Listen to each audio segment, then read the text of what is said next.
Good evening. It's just gone 6 o'clock on Saturday the 8th of October, and welcome to our Saturday evening news, coming to you live from the heart of Wyke, Regis. And in the news this week, Dorset Wildlife Trust has this week said it's extremely worried about recent announcements made by the government that pose serious threats to nature, impact on climate change, food security, and is asking members, supporters and the wider public to defend nature by contacting their local MP and local councillors to voice concerns. Last week, the government announced plans to introduce a new planning and infrastructure bill, as well as investment zones as part of the growth plan, which will threaten to weaken vital protections for habitats and wildlife. They also proposed lifting the ban on fracking in England, despite there's been no evidence that fracking is safe. And also launching a review of the long-awaited environmental land management schemes, which were designed to reward farmers for restoring nature, preventing pollution from entering rivers and climate-proofing their businesses. And announced progress on the retained EU law bill, threatening to revoke hundreds of laws that protect wild places and ensure standards of water quality, pollution and the use of pesticides. Now, these proposals have already caused outrage among environmental and conservation charities and politicians of all political persuasions, farmers, campaigners and members of the public, many of whom are concerned that the government is not tackling the nature and climate crisis with the urgency required. Now, Brian Blease, who's the Chief Executive of Dorset Wildlife Trust, has called on the public to contact their elected representatives and tell them just how concerned they are about these dangerous plans, and to let our leaders know that such deregulation is unacceptable. Now, for more information on these proposals and some letter templates you can use if you are likewise concerned about this, you can go to dorsetwildlifetrust.org/defend nature. That's dorsetwildlifetrust.org/defend nature, and there are letters there you can download to send off to your local councillors and MPs, etc. Now, as part of its community programme, with a commitment to support local Dorset charities and causes, Dorset Tea has teamed up with Age UK to provide funding and support for a new drop-in tea club initiative to help reach and support the local elderly community on a weekly basis. With the support of Dorset Tea, the charity will now be able to replicate the fantastic group that they already run down in Weymouth, where they've seen great demand for the service, providing funding and, of course, tea to set up a weekly tea club. This will start in November, and we'll let you have more details when that starts. And it will be at the Salvation Army. As I say, we will confirm the details near the time. Age UK Dorset and Dorset Tea held a cream tea event this week on Thursday to celebrate this wonderful partnership.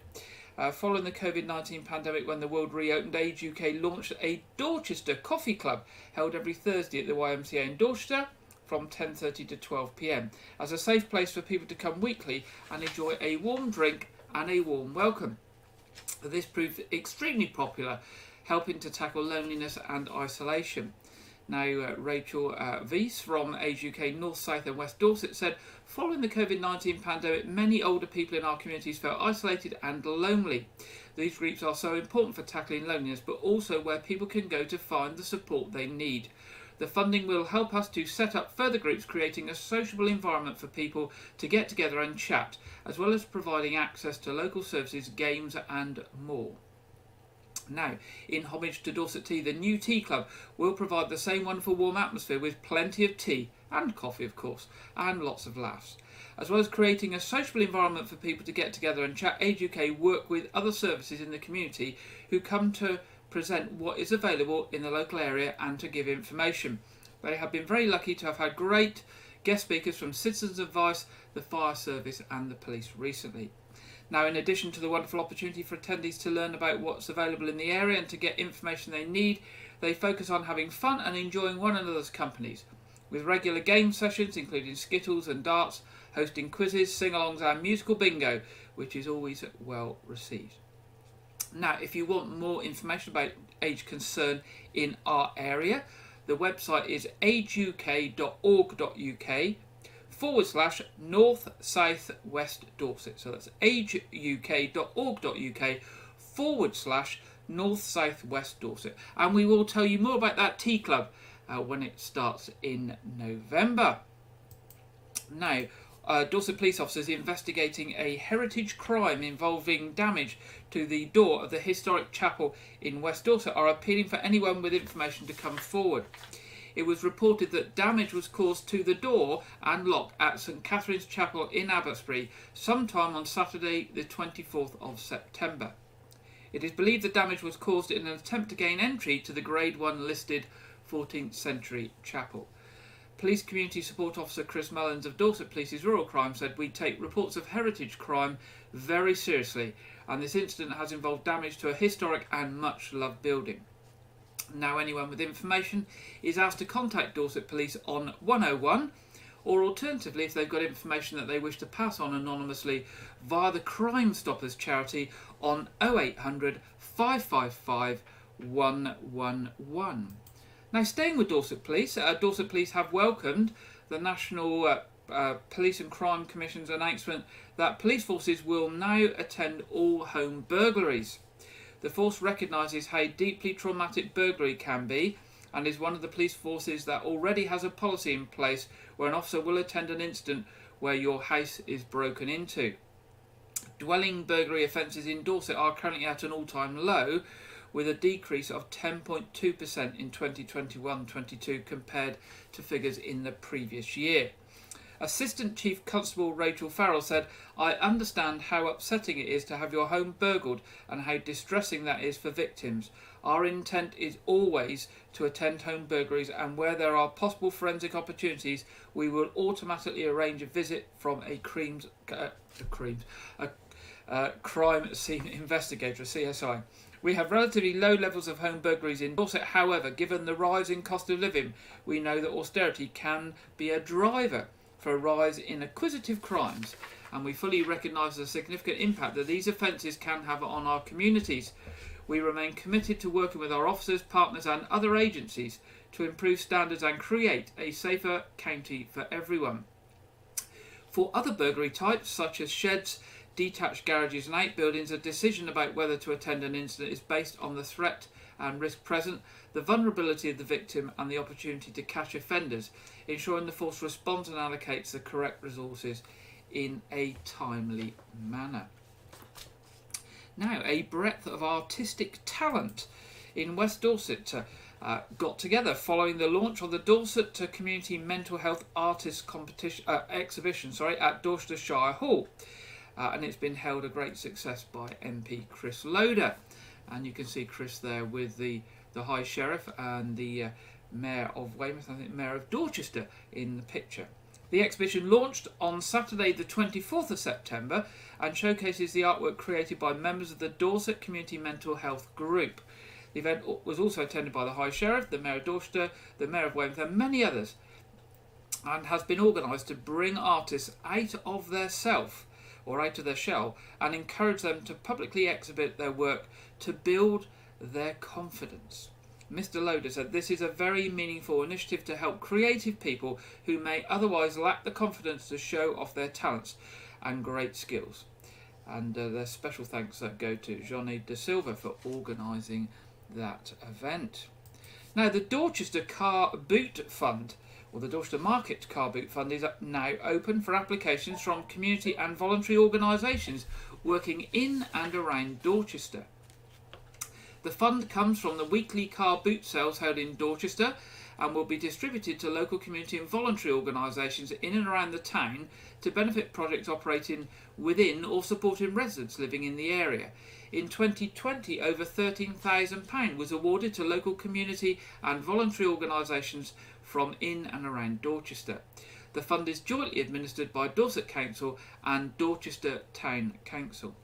Among the organisations who received funding in 2020 were Bradford Peveril Village Hall, who got £1,000 towards the replacement of their roof, Home Start West Dorset, who received £1,500 towards their running costs, and Dorchester Blind Association towards volunteer expenses and transport costs for their home support service.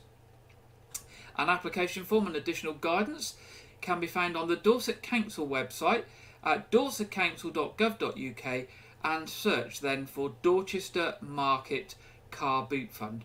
So that's Dorset Council website and search for Dorchester Market Car Boot Fund.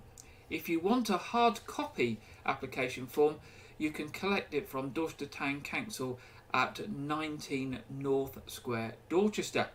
For further information and guidance, please contact Fiona Thomas on 01305 838 459 or email communities@dorsetcouncil.gov.uk. Now, due to the planned, or the actual strike, to say it was planned, it is actual, it's happening today, or been happening today, South West Railway's customers are urged only to travel by rail if absolutely necessary this weekend. South West Railways has run a severely reduced service today that operated between 7:15 this morning and will operate up to 6:30, so just for a little while longer, with significant parts of the network closed entirely.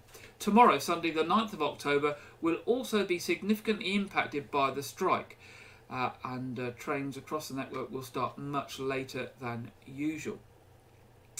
Now, due to the planned engineering works, no services will run between Basingstoke and Southampton on SWR, and therefore they're urging customers only to try to travel by rail over the weekend at all if absolutely necessary.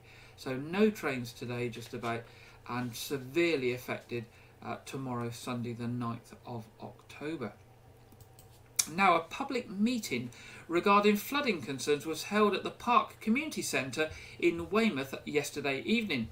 The gathering was called to seek assurances that sufficient measures are in place to prevent flooding in what is classified as a high-risk flood zone in the town.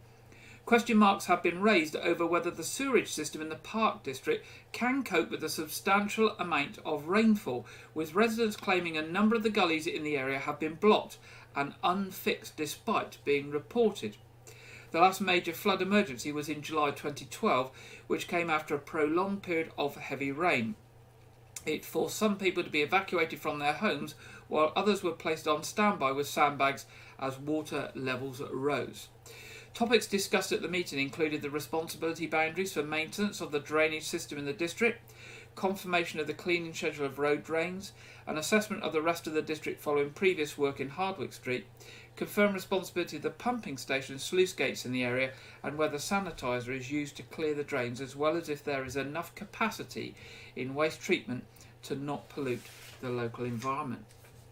The meeting was attended by David Martin and John Hall from Wessex Water, Dawn Heath from Dorset Highways, Esmery Steenkamp, a coastal risk manager from Dorset Council, Brian Richards, a flood risk manager from the council, and councillors John Orell and Ken Watley. And the meeting was led by Kaz Dennett. A special selection of concerned members of the Park District community attended the meeting. Now, news this week has revealed that the West of England is set to receive a share of £2.1 million to boost tree cover in local authorities across the UK. The West of England is one of just 6 local initiatives across the UK to receive a major cash boost to increase tree cover across the area. It will receive almost £260,000 from the Woodland Trust Emergency Tree Fund, a pot of cash awarded in grants to local authorities across the country to plant trees and create green spaces.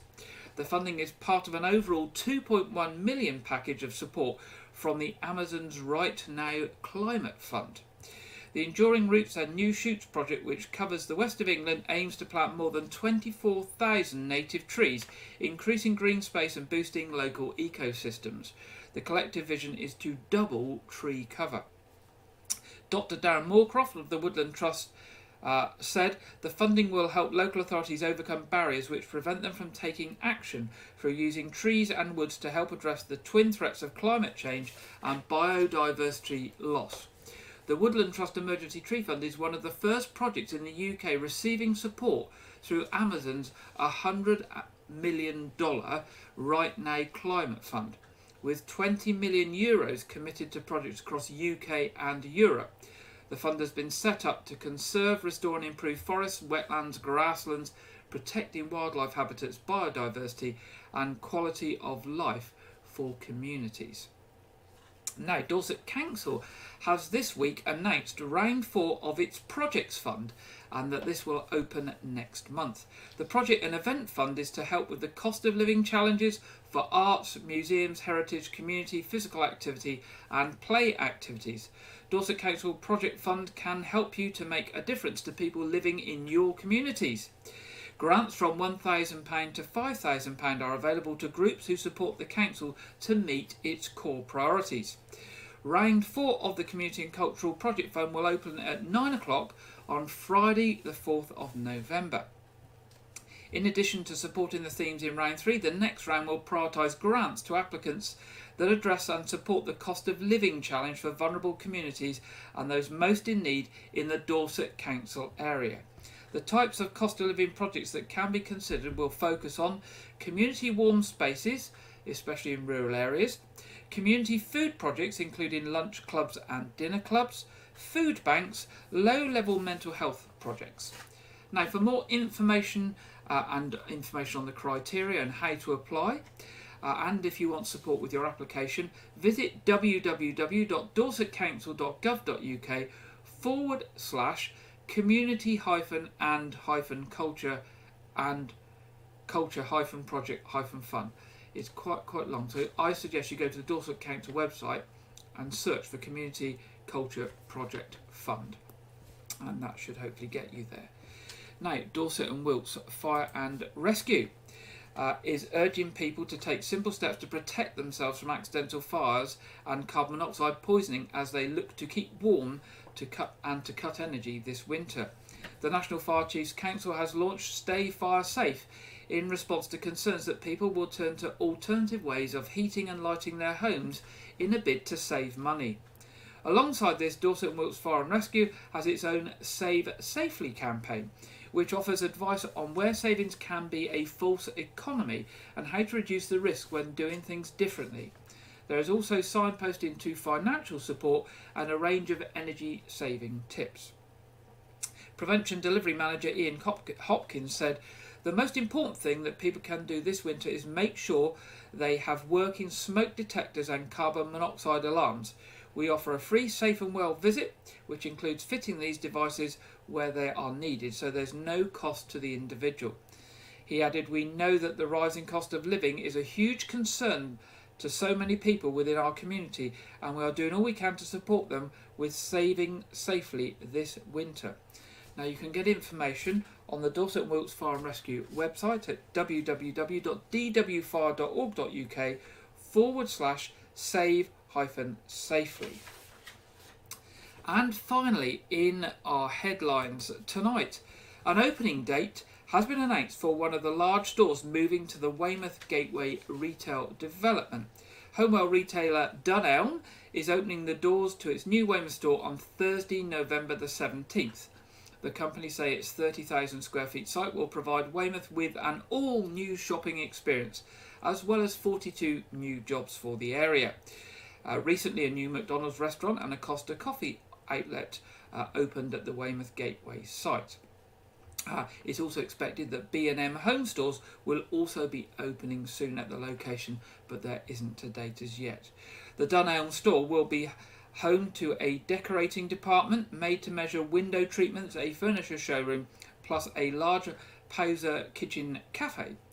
Dunelm was founded in 1979 as a Leicester market stall business, selling ready-made curtains, and has been making made-to-measure curtains and blinds in Leicestershire for more than 20 years. Since opening its first store in 1984, the company has expanded across the country and now has 175 stores. Well, that's the end of our headlines this evening. Now, we mentioned last week that tomorrow sees the annual beach motocross event organised by Weymouth Lions taking place on Weymouth Beach. So I thought I would have a look this evening at what people can expect tomorrow. The Purbeck Motocross Club, in liaison with Weymouth Lions Club, staged the Weymouth Beach Motocross 2022, an event on Weymouth Town Beach tomorrow, Sunday the 9th of October. Riders from all four corners of the UK compete in junior, senior and expert classes. And the first race starts at 1 p.m. with practice races on the beach from 12 noon. One local rider said he had been racing since he was a teenager and it was the only circuit where he could max out his bike. The popular beach motocross event returns this weekend. Here's all you need to know about it and the up and coming temporary beach closures to enable the racing to happen. It's a joint event organised by Weymouth and Portland Lions Club together with the Purbeck Motocross. So please be aware that the Weymouth Beach will be closed throughout the weekend until 8 p.m. on Sunday the 9th of October between the pavilion end and the Jubilee clock. This is to ensure public safety during the construction of the course and during the race itself. Access to the remainder of the beach will be unaffected and is available to be used for permitted activities, including the exercising of dogs. The pavilion car park will also be closed and visitors are advised to use other car parks or alternative methods of travel to the event. The main racing starts at 1 o'clock on Sunday when riders will race over humps and bumps created on the beach, with bikes entering the sands from 12 p.m. for the practice laps. Now, Julie Story, who's Lions president, said Weymouth Beach Motocross is a brilliant event for all the family and I urge as many people as possible to come along to see and hear this spectacular event. We would also like to thank all those businesses that have supported this event through advertising. Weymouth Town Council for supporting the event again this year, and We Are Weymouth for being the headline sponsor.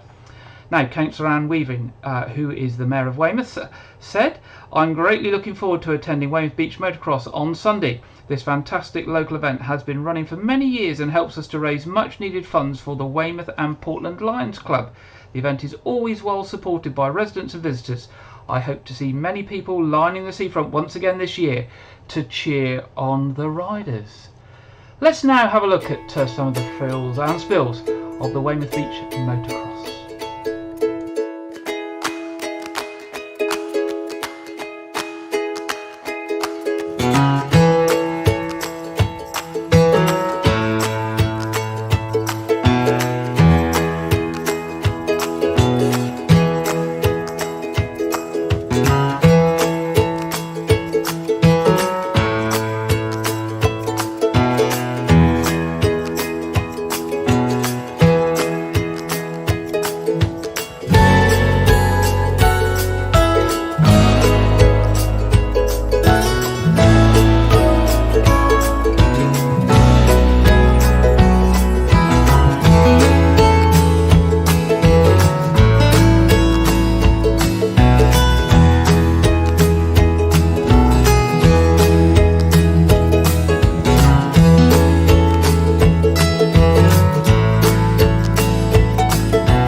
There we go, that's the Weymouth Beach Motocross. Tomorrow, practice laps starting at 12 noon and the race proper at 1 p.m. Let's hope it's a nice day tomorrow, so lots of people can go down and watch and join in with the fun there on Weymouth seafront. Now, moving on, Christmas is fast approaching. Oh yes, it is. I'm afraid that if you thought it's quite a way off, it must be getting round about sort of 10 to 12 weeks time. It'll soon come round, won't it? And Christmas is traditionally the time for pantos and pantomimes, and the latest panto from Weymouth Pavilion has had its launch event this week, with some of the stars telling the local media what's in store. So we thought we would put a sneak preview together for you now to see what's in store at the Weymouth Panto this Christmas.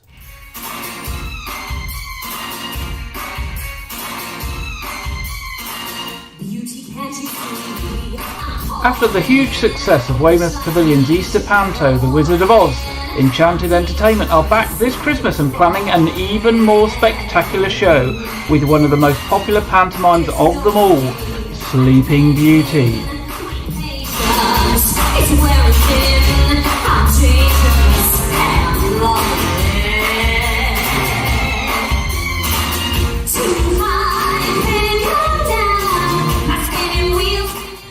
Enchanted Entertainment will be bringing 34 spellbinding performances of Sleeping Beauty to Weymouth Pavilion from the 10th of December to the 2nd of January. And for the first time ever, the Panto will feature amazing 3D especially designed for children in the audience. Producer Guy Pascal said, "What an amazing pantomime Sleeping Beauty is going to be this Christmas at Weymouth Pavilion. For this year's show, we've been working on a breathtaking 3D projection sequence to add some extra magic to an already dazzling panto. Audiences are also in for a real treat with the return of X Factor's Stevie Ritchie, who will be playing the Jester alongside hilarious panto funny man Chris Casserly as the Dame. We also have the winner of our recent search for a local star, Weymouth's very own Charlotte Allen, who will be playing the lead role of Princess Aurora."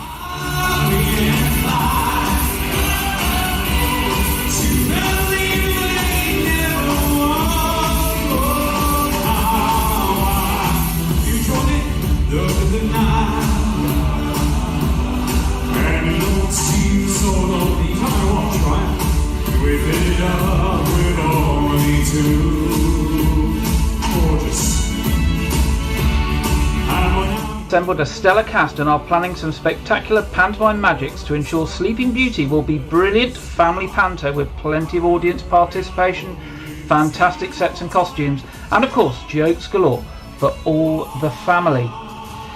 Tickets for Sleeping Beauty are on sale now and already selling fast. To book seats, call the Weymouth Pavilion box office on 01305 783 225.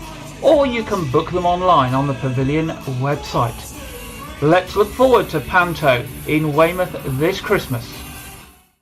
Hi there guys, this is Stevie Ritchie here with the cast of Sleeping Beauty here at the Weymouth Pavilion. Oh yes, we can't wait to see you all here at Christmas. Get your tickets now! Yay!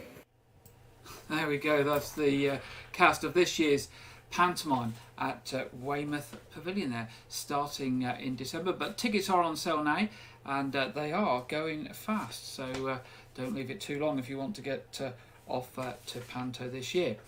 Now it's time in the programme to go over to our regular contributor Andrew Wright for this week's film review and preview. Welcome to Wyke Regis TV film review and preview. I'm Andrew Wright. This week, Thor: Love and Thunder was released on DVD, Blu-ray and 4K Ultra HD. Thor: Love and Thunder is the 29th film in the Marvel Cinematic Universe and is the fourth Thor film, a first for the MCU. The film stars Chris Hemsworth, Natalie Portman, Tessa Thompson and Christian Bale and revolves around Thor trying to find meaning in his life after the events of Avengers Endgame, only to spring into action when Gorr the God Butcher begins targeting gods, and Thor's ex-girlfriend becomes the mighty Thor. The film was once again directed by Taika Waititi, who experienced massive success after previously directing 2017's Thor Ragnarok. I previously reviewed the film back in July, where I gave it a very weak 3 stars out of 5. As I found that the script, acting and visual effects were a big disappointment despite the fact that the directing and soundtrack is once again top-notch. This weekend marks the cinematic release of David O. Russell's new film Amsterdam. The film stars Christian Bale, Margot Robbie and John David Washington as a trio of friends who work as a doctor, nurse and lawyer respectively, who become the prime suspects in the murder of US Senator Bill Meekins in the 1930s. The film also stars many prominent actors such as Chris Rock, Anya Taylor-Joy, Zoe Saldana, Taylor Swift, Rami Malek and Robert De Niro. David O. Russell is most famous for directing films such as American Hustle and Joy. The film also marks his first film since Joy, presumably due to numerous controversies including creating a hostile work environment.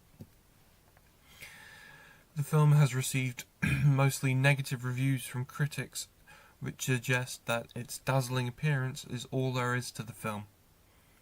The film is in cinemas this weekend. This week, the trailer for the action film Violent Night was released. The film is a Christmas black comedy action film and stars Stranger Things and Black Widow actor David Harbour as Santa Claus.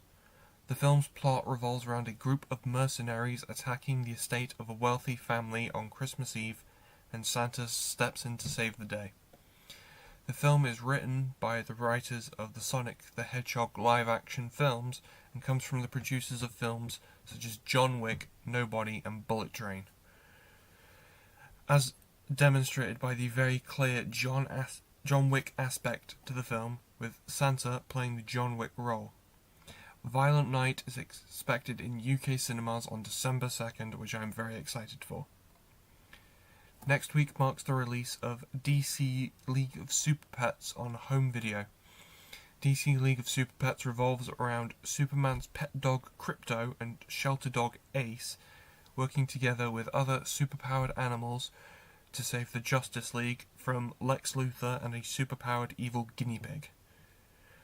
The film stars Dwayne Johnson and Kevin Hart as Krypto and Ace respectively, reuniting after their previous successful collaborations on the film Central Intelligence as well as the Jumanji films. The film also stars John Krasinski as Superman and Keanu Reeves as Batman. The film received mostly positive reviews from critics who labelled it a fun family film. I will attempt to do a review of it in next week's show. That's all I have for this week, but be sure to check back next week where I will talk about Halloween Ends, the final film in the Halloween sequel trilogy, as well as Marvel Studios' Werewolf by Night. Now back to Gary in the studio. Thank you very much, Andrew, for this week's film review and preview. Now it's the time in the programme to go over to the Met Office for our weather forecast. And our national weather forecaster this week is Annie Shuttleworth. Hello. Most of us can expect some sunshine this weekend, but it's unlikely to last all weekend as we've still... On Saturday evening, we'll continue to see a lot of dry weather across the country, clear spells developing across Wales and much of England. Cloud will thicken though across Northern Ireland and Scotland, and notice this band of heavy rain arriving by Sunday morning into the northwest. Under the clear spells, another relatively chilly night, but it won't be quite as cold as Friday night. Now the winds will start to pick up through Sunday morning. We could see gusts in excess of 60 miles per hour affecting western coasts of Scotland. And with that band of heavy rain, it will make for some difficult travelling conditions through Sunday across Northern Ireland and much of Scotland all the way through into the afternoon. Behind that though, it will turn much clearer across the Western Isles into Sunday afternoon. But ahead of that, still plenty of fine weather through Sunday. Plenty of sunny spells, not quite as sunny as Saturday, but still feeling relatively warm in any sunshine, with temperatures again around average for the time of year. On Sunday evening, that rain will spread into parts of North Wales and northern England. Behind that, we'll see clearer spells developing, which may allow some of us to take a look at October's full moon, the Hunter's Moon. You can find plenty more details on your forecast by taking a look at our social media channels. Thank you very much there, Annie, for the national weather forecast this weekend. What does the weather hold for us over the weekend and for the week ahead? Here we go. So we have got some rain possibly on Monday and towards the end of the week. Still relatively mild and some sunny spells, so a little bit changeable. So not too bad, and that temperature not really dipping too much at the moment, although it is quite chilly during the night at the current time. So what have we got coming up in our What's On slot today? Well, looking at Weymouth Pavilion, they've got the on the 10th of October classic ballet Swan Lake. On the 11th of October, 60s Gold. 14th of October, ABBA-mania. 16th of October, one of my favourites, King of Pop starring Navi. That's the Michael Jackson tribute. 21st to 22nd of October, Weymouth Drama Club presents Around the World in 80 Days. Now that sounds really something to look forward to there. And the 29th of October, Legends of American Country. Now you can contact the box office on 01305 783 225 or online at weymouthpavilion.com. Moving to the No Fort, they have some Halloween fun for the family from the 22nd to the 30th of October. More details available of what will be happening over that period on their website. Turning to Arts Reach. All their details, of course, on the Arts Reach website, www.artsreach.co.uk. Last week we played you the trailer for Salage à Deux, or Salacious, by Kate Short and Rupert Gillett, two outstanding cellists and singers who are joining forces to express their take on the world of jazz, Latin and originals, and with a special autumn tour. They've got a show on tonight, but they are on tomorrow night, Sunday the 9th, at Sanford Orcus Village Hall at 7:30. If you fancy a little trip up there to Sanford Orcus, go onto the Arts Reach website and see if you can get some tickets for that. Now, turning to other things happening, church services in Wyke Regis this weekend, 8 o'clock and 9:30 at All Saints Church, Wyke Regis, with the 9:30 service being live streamed, and 11 o'clock at St Edmund's Church at Lanehouse.